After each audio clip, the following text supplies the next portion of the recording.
Welcome back to Midnight Signal AI. Today is June 15th, 2026, and we've got a day where model power, legal pressure, and public trust all hit at once. Yeah, it's one of those briefs where the technical story and the governance story are basically welded together.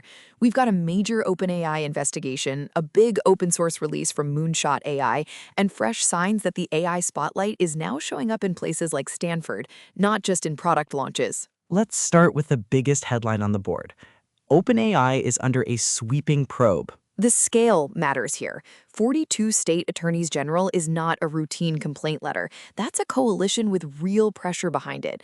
And the subpoena themes are telling. Ads, data practices, minors, sycophancy, and safety policy all point to the same question, which is whether OpenAI's products are running ahead of the company's controls. And the timing makes it sharper.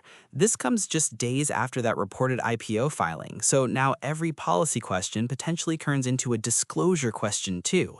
It's not just about whether ChatGPT works well, it's about what the company knew, when it knew it, and how it describes the risk. Exactly. Once regulators start asking about minors and persuasion patterns, this stops being a niche safety debate and becomes a board-level business issue.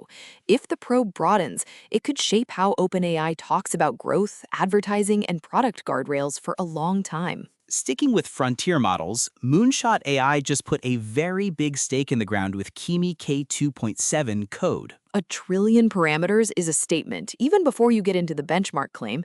The interesting part is that Moonshot isn't just saying it's big, it's saying it's useful for tool use, which is where a lot of the practical agent work is headed. Right, and that matters because developers don't only care about conversational polish anymore.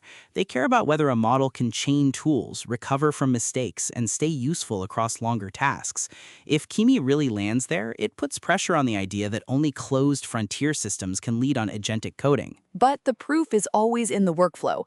Open source releases can spread fast, especially in developer communities. Yet the real test is whether teams trust them in production. So this could become a very real benchmark moment for open models versus the big proprietary stacks. Next up, OpenAI is back in the news for a very different reason. It says it removed hundreds of ChatGPT accounts linked to China. This is the kind of story that sounds simple, but isn't. On one level, it's just enforcement. OpenAI says it found accounts it didn't want on the platform. But once you say China linked, the story immediately expands into national security, platform abuse, and public perception. And it lands in a week where OpenAI is already getting probed on other safety issues. So even if these are separate events, the pattern is what people will notice. Policy pressure on one side, abuse enforcement on the other, and a company trying to convince everyone it can scale responsibly. That's the hard part. The more central AI becomes to work and communication, the more every abuse cluster becomes evidence in a much larger debate about who gets access, how moderation works, and whether companies can really police a global product at this scale. Switching gears, Google CEO Sundar Pichai's Stanford Commencement appearance became its own AI-era culture moment. This one's a reminder that AI is no longer just a product category. It's a social flashpoint.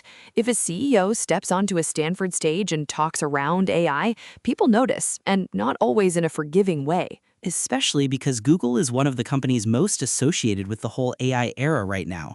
So even a speech about broader life advice gets interpreted through the lens of where the industry is headed, what it's avoiding, and who feels left out of the conversation. And honestly, that's the broader theme today.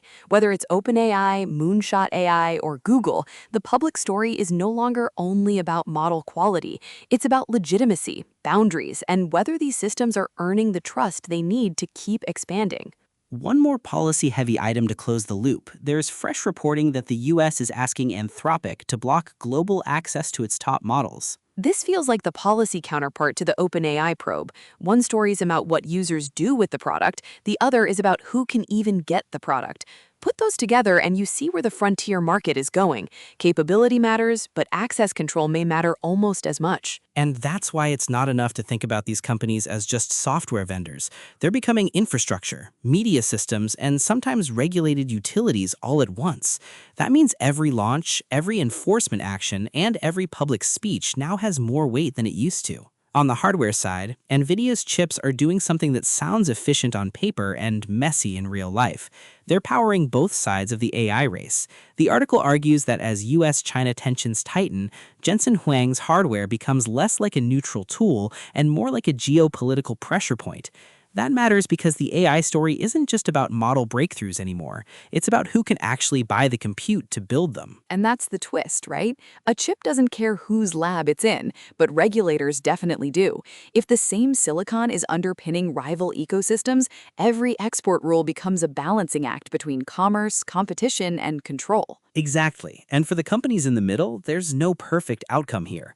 Cut one market off too hard, and you invite workarounds, delays, or entirely new domestic stacks. Keep selling broadly, and you risk becoming part of the strategic debate. So this isn't just NVIDIA business story, it's a preview of how hardware will keep shaping the AI map for everyone. Which is a very 2026 sentence. The hottest product in tech is also a diplomatic headache, and somehow it still comes down to the chips. Across today's stories, the common thread is pressure. OpenAI is under legal and safety scrutiny, Moonshot is pushing open model competition, and the policy conversation is getting more explicit about access and boundaries. The next phase of AI probably won't be defined by one giant benchmark win. It'll be defined by how well these companies handle trust, control, and distribution at the same time. That's your signal. See you next time.